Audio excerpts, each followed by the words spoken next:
Okay. Hello, everyone. Good morning, good afternoon, depending on the country you're connecting from. It is a pleasure for me to welcome you to the fifth session of the South-South Theory, Empowering and Growing Women-Led Business, organized jointly by UN Women and COLEAD. Today's session will focus on access to finance for women-led MSMEs. My name is Nina de Saint-L'Espérin. I am a project officer in the Networks and Alliances Department at COLEAD, based in the Brussels office, and I will be moderating today's session. Slide, please. So before going deep in the subject, I would like to remind everyone how to engage during the webinar. So you can exchange information or insights in the chat function. We strongly encourage you to submit your questions in the Q&A feature, as we will have time dedicated for questions to be answered by our panelists at the end of the session. Please note that the session is available in English, French, and Spanish. To choose the language in which you wish to follow the session, click on the globe at the bottom of your screen. If you don't find a globe logo, you might have to click on the 3 dots at the right of your screen. Finally, this session is being recorded and will be posted on YouTube, and all the resources that will be used throughout the session, including the presentations and key points, will be shared on the AgriNovators platform, which my colleague will post a link in the chat right now. Slide, please. So let's quickly go through the objectives of this series. If it is your first time with us, well, we wish you a big welcome. The collaboration between UN Women and COLEAD started in January 2025 and targets entrepreneurs in the African and Caribbean countries and beyond, focusing mainly on businesses in the agro-food sector.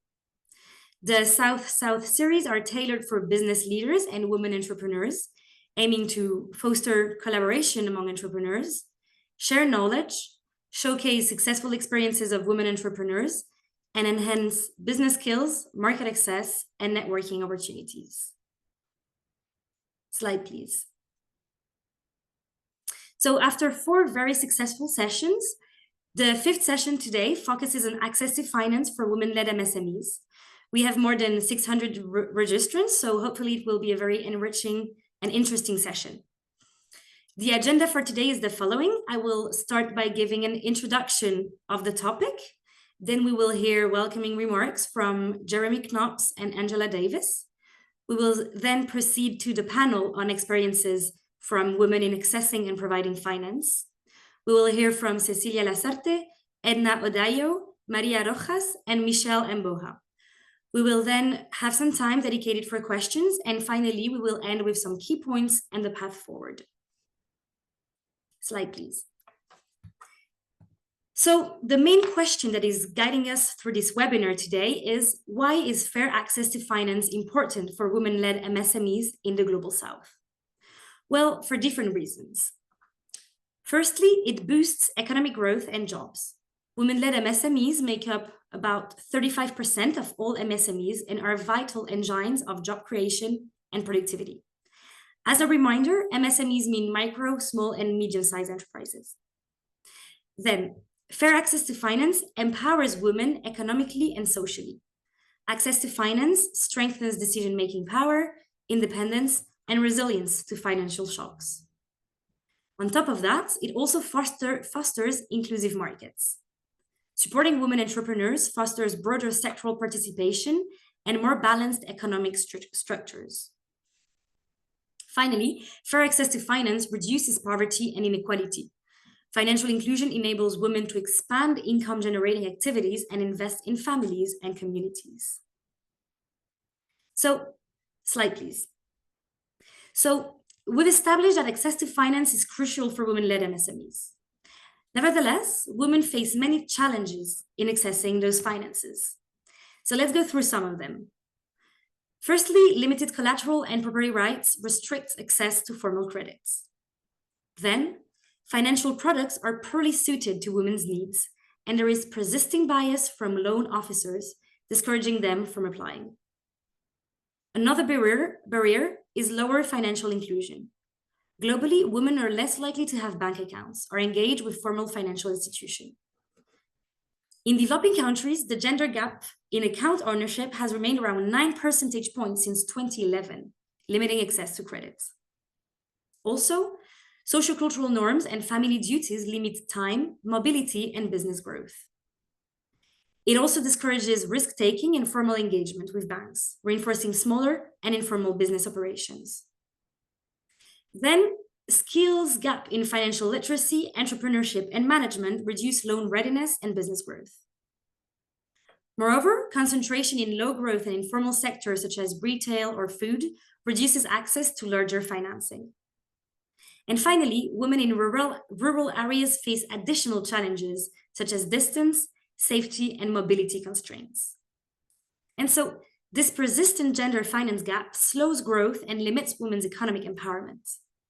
So this is the topic of today's session, how to overcome these barriers so as to encourage fair and equal access to finance and empowering women entrepreneurs to expand businesses, create jobs, and drive inclusive economic growth. So before getting deep into the subject and listening to our wonderful panelists, we will first hear some welcoming remarks from Jeremy Knops and Angela Davis. Slide, please. So I will first give the floor to Jeremy Knops, the General Delegate of COLEAD. Jeremy combines expertise in international agricultural trade and leadership development with over a decade of experience supporting ACP fruit and vegetable producers. Jeremy, the floor is yours. Thank you very much, Nina. And good morning, good afternoon, good evening from wherever you're joining us today. On behalf of COLEAD, it's of course my great pleasure to welcome you to this fifth session, organised with our valued partner UN Women. Now, the topic of the day for us is really timely and fundamental. How can we improve access to finance for women-led MSMEs? We heard from Nina a range of structural constraints for women-led MSMEs to access finance. And in addition to that, I would like to add that we are focusing in the agri-food sector, also focusing an additional layer of structural complexities to access finance in the context of MSMEs, which are very well documented and which are often referred to the kind of missing middle type of companies, too large for microfinance and too small for the usual financial instruments or institutions that are out there. And so when we really look specifically at the case of women-led MSMEs in the agri-food sector, we are facing a very challenging situation. Now, at COLEAD, we of course believe that the access to finance should be one of the major tools for empowerment, and that's really what we're trying to do through a program such as Fit for Market Plus, which is supported by the OACPS, Organization of Africa, Caribbean, Pacific States, and the European Union, where basically we work on bridging the gap between women entrepreneurs and financial institutions in the agri-food sector. And how do we do that? Well, basically, it's a threefold kind of capacity building approach. In the first place, we've been designing what we call an investment readiness path. So it's a structured learning journey that really helps women entrepreneurs to validate their business models, develop robust business and financial plans, and actually identify also appropriate sources of funding and the right type of funding. And we do that through a range of webinars, self-study courses, collective trainings, tailor-made trainings, tailor-made technical assistance missions, and all that to strengthen really the strategic and financial decision-making capacity before engaging really with investors. So that's really one of the parts of our work. The other part of the equation is really directly working with investment funds and financial institutions, so partnering with them to really also, similarly to the investment readiness path, but it's looking at it from a different angle. So it's looking at it from a de-risking perspective for funders. And so it's also through capacity building of their portfolio companies, working on improved governance, market access, compliance, to basically reduce real risk, perceived risk, and enhance overall performance. And it can range, of course, right up to sensitizing also on the range of opportunities that are there. in the agri-food sector, because in a lot of cases, when looking at financial institutions, we see that the agri-food sector historically has not been the main area of focus, and that just by equipping the people in those institutions and organizations with the right type of knowledge to understand the business, we can really bring down some of the barriers. And the third step really is more on really the matchmaking process in itself. So once we have enterprises that are more kind of investment ready on the one hand, on the other that we have identified potential right institution source of funding with the right type of financial instrument, we help connect. We help make the connection, and so it's a kind of holistic approach that we're following. We're looking into different types of activities also in the near future, such as small matching grants, etc. But at the moment, this is the predominant kind of approach that we're following at COLEAD. So it doesn't, of course, solve all the issues, but it's our main way to contribute here to improve access to finance for agri-food MSMEs, and more specifically women-led MSMEs. And so what I just wanted to say to finalize is just to remind also, and Nina said it in the overall context, is that our collaboration, of course, with UN Women is just more about a single event. It reflects a more global shared vision. That basically women's economic empowerment is simply fundamental and essential to sustainable development if you want to be really credible in achieving sustainable development goals. And specifically on finance, it's really by linking financial inclusion, we believe, but with capacity development and gender responsive policy, that ultimately will be able to unlock potential of millions of women-led MSMEs. Because when engaging with MSMEs, we realize that it's often beyond, of course, issues on market access capacity, the number one issue today. It's about access to finance.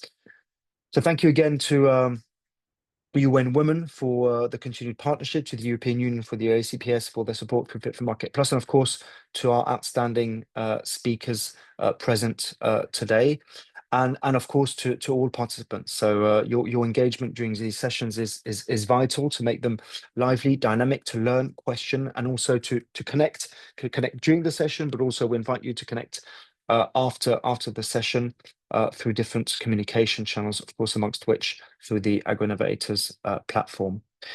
Thank you again, and I wish you a very fruitful session. I'll be looking forward to the exchanges and conclusions. Thank you. Back to you, Nina. Thank you, Jeremy. So next, I will give the floor to Angela Davis. She is the partnership lead at UN Women Multi-Country Office Caribbean. Angela Davis combines over 20 years of experience in public health and gender equality with a passion for building partnerships that drive inclusive and sustainable development across the Caribbean. Angela, the floor is yours. Thank you so much, and good morning to everyone. Good afternoon, where it applies. First of all, a heartfelt thank you to our speakers who are participating today, especially the entrepreneurs and partner organizations who are included in today's session. Maria, Barbara, Cecilia, thank you very much for partnering with us in this endeavor. We are really, really, really pleased to be able to have opportunities like this for a lot of South-to-South exchanges and learning. We recognize that a fundamental part of growing our MSME network is expanding beyond borders, recognizing that in the Caribbean, we have similarities with persons from all over the world.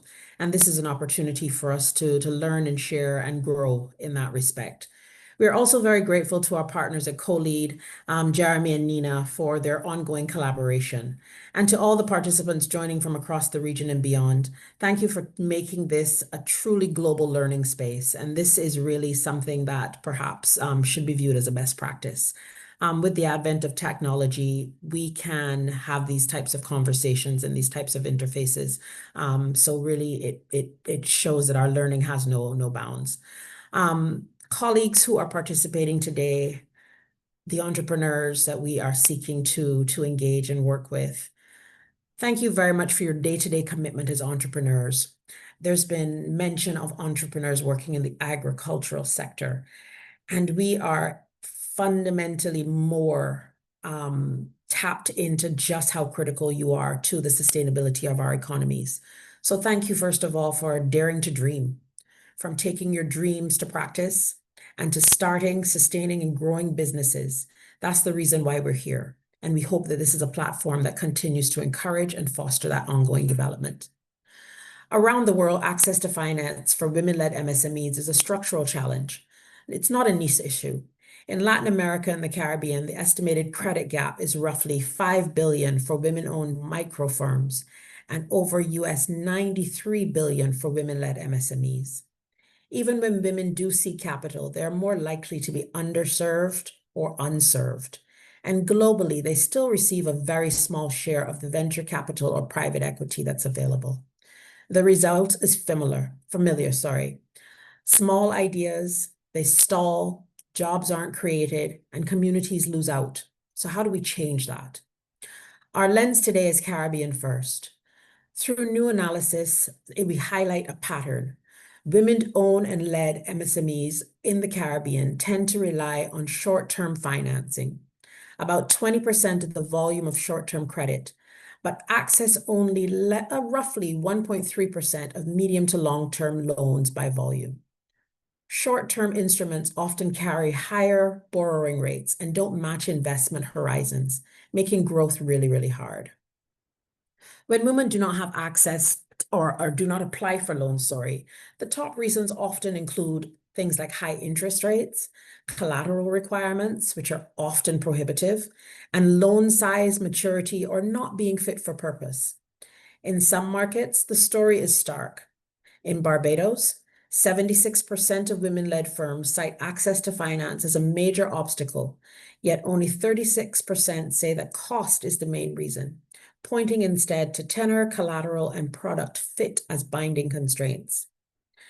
There's also capabilities and confidence gaps engineered by systems.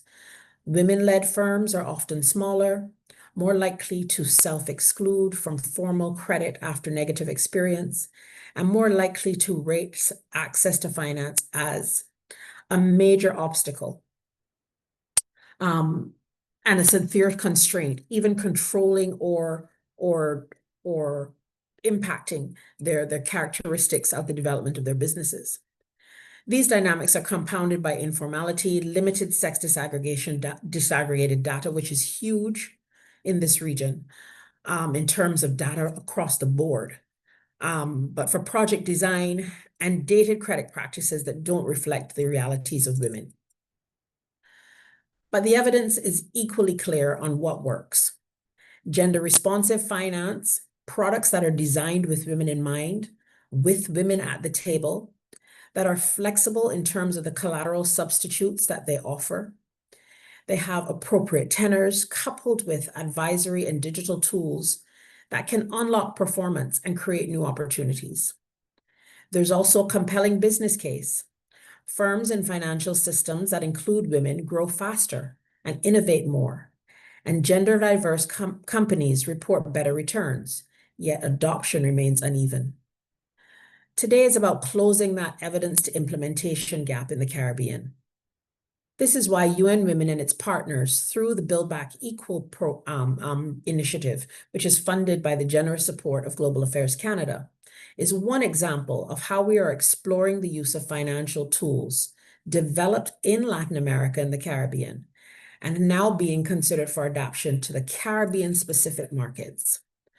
The tools could help development banks, commercial financial institutions, and business support organizations review product designs and processes in ways that better reflect women's realities, from looking beyond traditional collateral to aligning repayment with cash flows and integrating digital payments and light advisory so that credit is more likely to be supported and to grow. In today's session, we'll continue to see how we can work with partners like COLEAD and what a prudent rollout might look like. The countries in the Caribbean, as small island developing states, are very vulnerable to external shocks. These result in significant multiple vulnerabilities.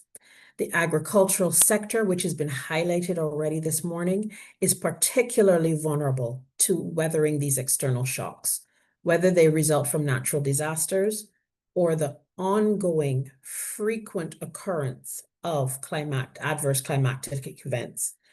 They cripple our economies, they potentially erode development gains, and the agricultural sector is one that takes one of the biggest hits. And we know that within this sector, there's a high volume of women working in this sector at all levels, but a high volume of women MSMEs.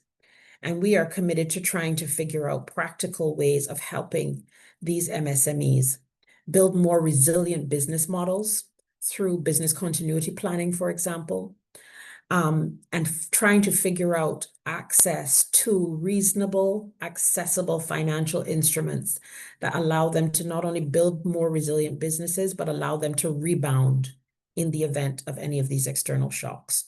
So this also has to be a part of the consideration for the Caribbean. Before we begin, we want to hear from you. As I understand, this is the practice. And there are two questions that we will share and ask you to respond to in the chat. The first, what is the single biggest financial obstacle you face or see? Is it collateral? Is it tenor? Is it interest costs? Is it application complexity, which can be very, very daunting? Is it digital onboarding? Do you feel left behind by the digital evolution? And the second is, which one change would you consider to make the biggest difference in your country? Is it product design, collateral alternatives, repayment schedules, having access to advisory and mentoring support, or digital channels? What would make the difference? So please put your responses in the chat. So in closing, our aim today is simple. Turn evidence into practical next steps. Where do we pilot? How to co-design with institutions? And what data and safeguards do we need so that finance truly reaches women-led MSMEs? We need to support this cohort of persons who support our economies and support our communities. We'll try to capture your chat inputs and reflect them in our follow-up with COLEAD and country partners over the next quarter. Thank you again to all of our speakers, and thank you all for lending your expertise and your voice to this session. Have a great session. Over. Thank you, Angela.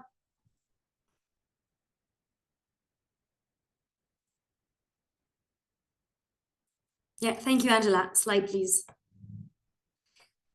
Okay, so after these two insightful welcoming remarks from Jeremy and Angela, we're gonna go deep into the subject on access to finance for women-led MSMEs and listen to the experience of very interesting and successful women in the sector. Slide, please. So first, we will hear from Cecilia Lasarte. She's the Inclusive Financial Ecosystem Project Lead at UN Women, based in Argentina, and she brings over 20 years of experience advancing gender inclusion and sustainable finance, driving systemic change towards more equitable and inclusive economic systems. Cecilia, the floor is yours.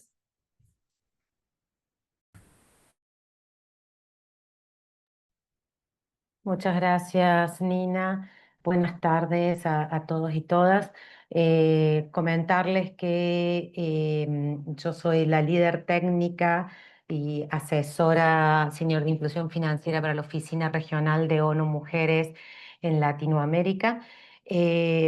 Hoy agradezco la invitación para compartir con ustedes la herramienta de análisis de inclusión de las mujeres en la provisión de productos y servicios financieros, un nombre bien largo. Voy a tratar de, en los 10 minutos que tengo, darles un pantallazo de cuáles son las ideas principales que están detrás de la construcción y la aplicación de esta herramienta y, por supuesto, cuál es el contenido de esta herramienta y cómo la vienen usando las instituciones financieras que son parte de nuestro proyecto para hacer un cambio de paradigma, para dejar de pensar los productos financieros para mujeres desde la mirada del producto, sino comenzarlos a pensar desde la mirada de las mujeres que los van a usar.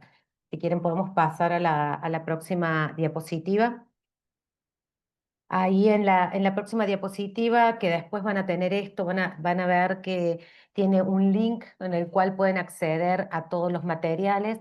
Estos materiales fueron construidos específicamente para instituciones financieras de todo tipo, porque es un apalancamiento para el trabajo con estas instituciones con las cuales queremos conversar o hemos conversado sobre un proceso de, como les decía, cambio de paradigma, adquisición de nuevas prácticas, adquisición de nuevas miradas, nuevos puntos de vista que acerquen tanto a las usuarias de los productos financieros como a las instituciones financieras, a fin de que se reduzcan las barreras, no solo de acceso a estos productos, sino también de aprovechamiento de los productos. Cómo transformamos el acceso a crédito, en este caso pensando en las mujeres que son dueñas de negocios, que lideran negocios, cómo podemos transformar un posible acceso a crédito en realmente un beneficio para su negocio, para su empresa, ¿no?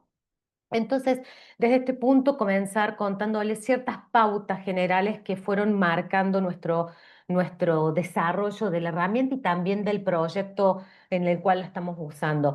Nosotros entendemos que el desafío de la inclusión financiera, entendida esta no solo como el acceso, sino también como el aprovechamiento de los productos y servicios financieros por parte de las mujeres, es un problema complejo que excede al sistema financiero. Y esto bien lo explicaron recién en sus presentaciones tanto Nina como Ángela y Jeremy, ¿no? Cuando se mencionan las barreras que tenemos todas las mujeres para acceder a productos financieros, las barreras exceden cuestiones técnicas de lo financiero. Entonces, esto nos llevó a nosotros a plantear un accionar desde una mirada ecosistémica donde los resultados que buscamos de parte de las instituciones financieras no son solamente un producto financiero ajustado a una necesidad específica, a un segmento específico, sino también una construcción de un ecosistema que combina actores financieros y actores no financieros que se especializan, que generan como acciones catalíticas del potencial que las mujeres tenemos y que reconocen ese potencial y que miran a las mujeres desde esa potencialidad y no tanto de cuéntenme cuál es su historial crediticio y en función de eso veo si puedo acompañar su iniciativa de negocio o no. Todo esto es un desafío y la herramienta que ustedes ya la van a poder ver cuando puedan acceder a ese link es una serie de preguntas que lo que busca es ayudar a las instituciones financieras, a los equipos de las instituciones financieras a pensar productos financieros integrales. Esto es, productos financieros que combinen servicios financieros con servicios no financieros, pero también a desafiarse a sí mismos y generar cambios culturales dentro de las instituciones, basándose en el poder que tiene la generación de un vínculo estrecho con estas potenciales usuarias. Y ya les voy a ir contando más en detalle cómo se da esto. Entonces, la herramienta que fue construida en base a las buenas prácticas del sector, que ya la hemos implementado en 3 países donde se implementa el proyecto, que es Guatemala, El Salvador y Honduras, nos ha demostrado que a través de ir a través de estas preguntas, podemos empezar a identificar cuáles son las barreras internas, o sea, barreras de la institución financiera y los sesgos escondidos atrás de todas las prácticas de las instituciones financieras, como también permite a la institución financiera un proceso, generar un proceso para entender cuáles son las barreras contextuales de esas emprendedoras con las cuales ellos quieren vincularse. Si quieren pasar a la próxima diapositiva, por favor. Muy en resumen, esta herramienta construyó, yo digo herramienta y cuando digo herramienta quiero que ustedes entiendan y después podemos profundizar si es del interés de los que están escuchando sobre cómo funciona el proyecto, pero la herramienta está acompañada de otras acciones a distintos niveles. La herramienta está siendo usada como un detonante de cambio cultural dentro de las instituciones, pero se combina con la existencia de manuales, de webinars, de acciones a nivel de ecosistemas nacionales, donde trabajamos codo a codo instituciones financieras con instituciones de desarrollo de capacidades empresariales, con instituciones que desarrollan o que prestan educación financiera y con las mujeres del segmento, ¿no? Entonces, la herramienta no genera toda la magia, la herramienta es un primer detonante para cuestionar. Y esta herramienta fue construida teniendo en cuenta 5 dimensiones que se basan o son desarrolladas sobre 3 enfoques y con un propósito común. El propósito, y vamos a empezar por esto, es la construcción de la salud financiera de las mujeres y de sus negocios, entendido esto mucho más amplio que el acceso a financiamiento. Lo que buscamos es detonar capacidades que las mujeres tenemos, expandir esas capacidades, no solo en cuanto a sus capacidades financieras, dentro de lo que cual está es em, el conocimiento financiero que tienen las mujeres, sino también potenciar aquellas capacidades de planificación, de proyección de sus negocios y de poner en práctica la toma de decisión donde las mujeres se encuentran con ciertos conocimientos financieros, el acceso a un producto, pero también necesitan ser acompañadas en los primeros procesos de toma de decisión sobre cómo invertir esos recursos. Entonces, cuando hablamos de construcción de salud financiera, hablamos de esa integralidad y esta herramienta tiene ese propósito, acompañar a las instituciones financieras para que piensen sus productos financieros en cuanto a la contribución que esos productos financieros pueden hacer a la construcción de la salud financiera de estas emprendedoras y empresarias. La herramienta, como le decía, tiene 5 dimensiones. Vamos ahora a navegar sobre estas 5. 2 de ellas hablan sobre la disponibilidad de datos y la importancia de usar estos datos para caracterizar el segmento de emprendedoras, porque no todas somos iguales, y poder armar un producto a medida. Estas 2 dimensiones se apalancan en el enfoque de poner los datos al servicio de la generación de un producto relevante para el segmento, o sea, en dar el valor que tienen a los datos y usarlos para generar valor para las mujeres, ¿no? Ya vamos a entrar en detalle qué pregunta la herramienta sobre esto. La tercera dimensión habla del diseño de productos y servicios financieros específicamente, y acá se apalanca en el enfoque de la inteligencia de género, que es básicamente poder entender cuáles son las barreras específicas y diferentes que hay entre hombres y mujeres a fin de poder acceder y usar un producto para su beneficio. Y las otras 2 dimensiones de la herramienta son la implementación de estos productos financieros y la cultura organizacional necesaria para que se pueda realizar un diseño de producto financiero a medida para estas empresarias y que se pueda ser implementado sin ninguna barrera y sin la intermediación de los sesgos que muchas veces, incluso cuando el producto está diseñado, genera problemas, ¿no? Y esto se apalanca con el enfoque centrado en las personas. Próxima diapositiva, por favor. En la próxima diapositiva mostramos, y esto les va a quedar a ustedes, entonces no me voy a preocupar en ir en detalle, mostramos acá cuáles son las mejores prácticas en torno a contar con disponibilidad de datos necesarios para entender el segmento de mujeres, ¿no? Y acá se hacen preguntas en torno, o se va guiando a la IFI, a la institución financiera, a que se pregunte en qué nivel están desagregando por sexo los datos sobre los clientes, si están observando estos datos en las distintas etapas, tanto en la etapa de atracción como de incorporación, si están relevando datos desagregados también en cuanto a qué productos y servicios están tomando cada uno de los clientes y las clientas y cuáles son los montos promedios de crédito. También se pregunta sobre el uso de los productos y datos demográficos específicos. Acá la idea es alentar y ayudar a las instituciones financieras a que diseñen sistemas de recolección y gestión de datos desagregados por sexo que le permita tener una mirada integral sobre esa persona que accede y usa el producto financiero que ellos ponen en el mercado.